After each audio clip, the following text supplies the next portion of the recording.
Halo semua, perkenalkan nama saya Sika Damanik, MPM 1901010136. Pembelajaran membaca di kelas tinggi. Yang pertama, pengertian membaca. Menurut Tarigan, membaca merupakan suatu proses yang dilakukan serta dipergunakan oleh pembaca untuk memperoleh pesan yang hendak disampaikan oleh penulis melalui media kata-kata atau bahasa tulis.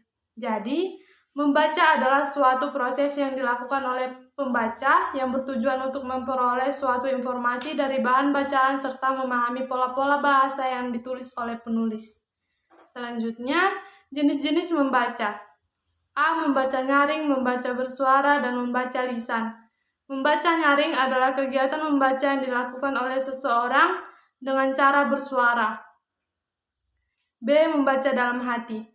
Pada membaca dalam hati, hanya mempergunakan ingatan visual atau visual memory.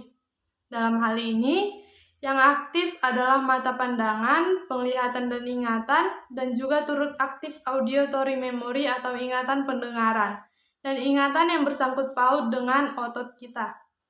Dalam garis besarnya, membaca dalam hati dibagi atas. A. Membaca ekstensif. Membaca ekstensif berarti membaca secara luas. B. Membaca intensif. Membaca intensif adalah membaca dengan penuh penghayatan untuk menyerap apa yang seharusnya kita kuasai. Dan selanjutnya, tahapan membaca. A. Tahapan atau kegiatan prabaca. Tahapan atau kegiatan prabaca adalah kegiatan pengajaran yang dilaksanakan sebelum siswa melakukan kegiatan membaca. Dalam kegiatan prabaca ini, guru mengarahkan perhatian pada pengaktifan mata yang berhubungan dengan teks bacaan. Selanjutnya, gambaran kegiatan prabaca yang dikemukakan oleh Cox adalah sebagai berikut. A. Menjelaskan gambaran awal bacaan, berisi informasi yang berkaitan dengan isi cerita yang dapat digunakan untuk meningkatkan pemahaman. B. Petunjuk untuk melakukan antisipasi, merupakan sarana kegiatan awal membaca yang bermanfaat. C. Pemetaan semantik atau peta konsep, merupakan strategi prabaca yang kegiatannya memperkenalkan kosakata yang akan ditemukan dalam bacaan dan dapat menggugah skema yang berkaitan dengan topik bacaan. D. Menulis sebelum membaca. Siswa diminta menulis pengalaman pribadi yang relevan dengan isi bacaan sebelum mereka membaca materi. Selanjutnya, B. Kegiatan membaca. Beberapa kegiatan yang bisa dilakukan antara lain: 1. Menentukan inti gagasan. 2. Mengidentifikasi kata kunci. 3. Mengutip bacaan. 4. Sharing data. 5. Mengisi format isi bacaan. 6. Merespon bacaan. 7. Membuat peta konsep bacaan. 8. Sharing ide dan diskusi. 9. Menguji prediksi. 10. Menjaring kata sulit. 11. Menguji fakta, opini, dan lain-lain. Selanjutnya, kegiatan pasca baca. Kegiatan pasca baca ini merupakan tahapan pembelajaran membaca yang bertujuan untuk menguji kemampuan membaca sekaligus memantapkan kemampuan membaca para siswa. Strategi yang digunakan dalam tahap pasca baca ini adalah: yang pertama, belajar mengembangkan bahan bacaan. 2. Memberikan pertanyaan. 3. Menceritakan kembali. Dan keempat, mempresentasi visual. Selanjutnya, metode pembelajaran membaca. A. Metode turnamen membaca. Metode turnamen membaca merupakan metode yang menekankan usaha siswa memahami wacana dengan jalan bekerja sama dalam kelompok dengan menggunakan berbagai keterampilan sosial. B. Metode jigsaw membaca. Pembelajaran jigsaw membaca adalah salah satu tipe pembelajaran membaca yang mendorong siswa aktif dan saling membantu dalam menguasai materi pembelajaran untuk mencapai prestasi yang maksimal. Kegiatan belajar jigsaw membaca menyambungkan kegiatan membaca, menulis, mendengarkan, dan berbicara. Selanjutnya, C. Metode Cooperative Integrated Reading and Composition atau CIRC. Pembelajaran membaca dengan metode CIRC terdiri atas 3 unsur penting, yakni kegiatan-kegiatan dasar terkait, pengajaran langsung pelajaran memahami bacaan, dan seni berbahasa menulis terpadu.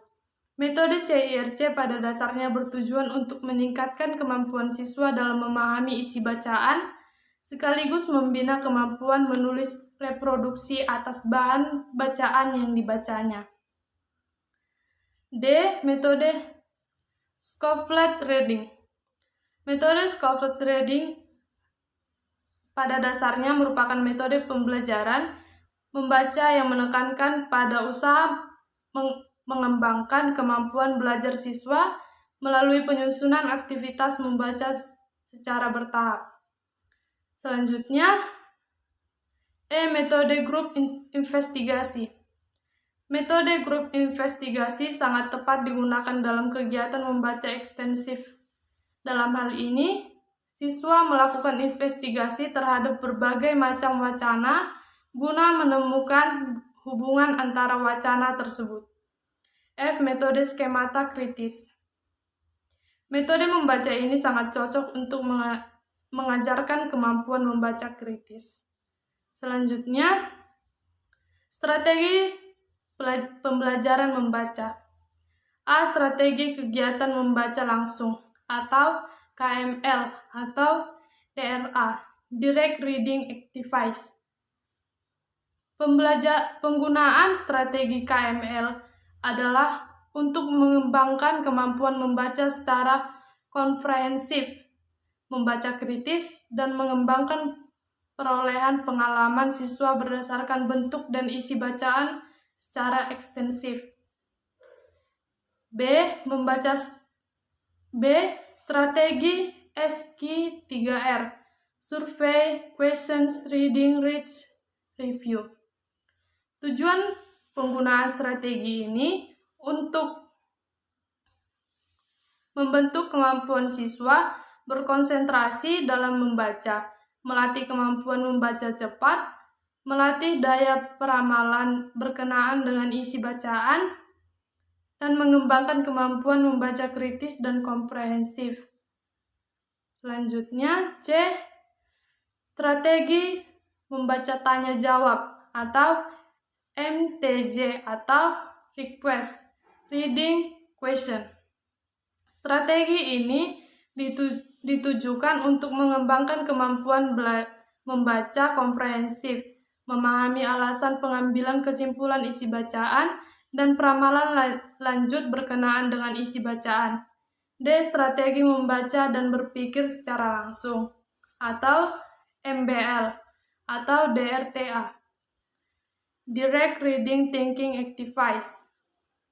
Tujuan penggunaan strategi ini adalah untuk melatih siswa untuk berkonsentrasi dan berpikir keras guna memahami isi bacaan secara serius. Selanjutnya, strategi penghubungan pertanyaan-jawaban atau PPJ atau QAR, Questions Answer Relationship. Strategi ini digunakan untuk mengembangkan kemampuan siswa dalam memperoleh berbagai informasi dari berbagai sumber yang berkaitan dengan berbagai bidang. F. Strategi pengelompokan dan pemetaan isi bacaan atau PPIB atau GMA, Group Mapping Activities.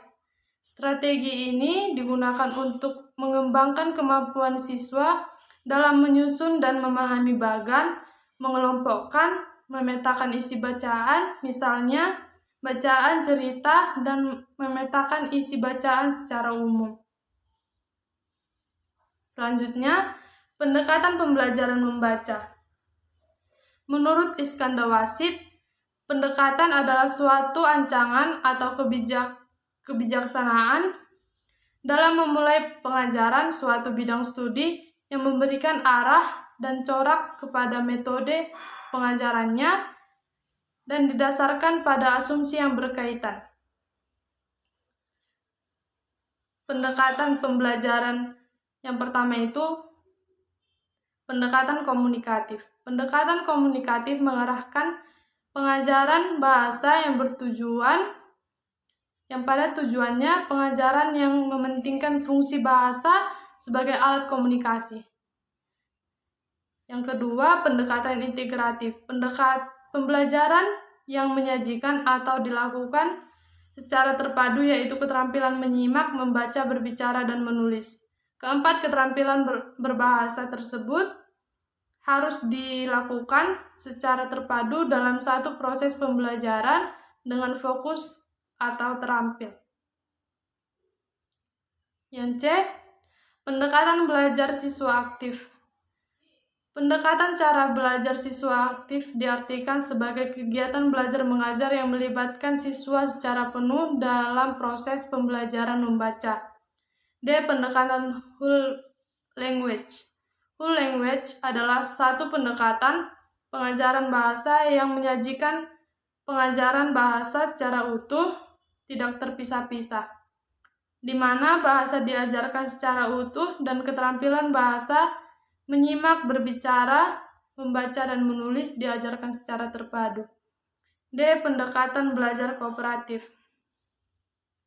Belajar kooperatif merupakan suatu metode yang mengelompokkan siswa ke dalam kelompok-kelompok kecil. Siswa bekerja sama, saling membantu dalam menyelesaikan tugas. Selanjutnya, E, pendekatan tujuan. Pendekatan tujuan ini dilandasi oleh pemikiran bahwa dalam setiap kegiatan belajar mengajar, yang harus dipikirkan dan diterapkan terlebih dahulu ialah tujuan yang hendak dicapai. F, pendekatan struktural. Pendekatan yang menekankan pada pengetahuan tentang pola-pola kalimat, pola kata, dan suku kata menjadi sangat penting. Jelas bahwa aspek kognitif bahasa diutamakan. Dengan pendekatan struktural, siswa akan menjadi cermat dalam menyusun kalimat karena mereka memahami kaidah-kaidahnya. G, pendekatan kontekstual.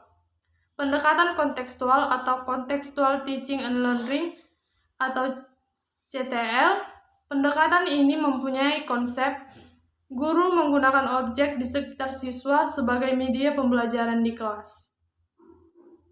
Sekian dan terima kasih.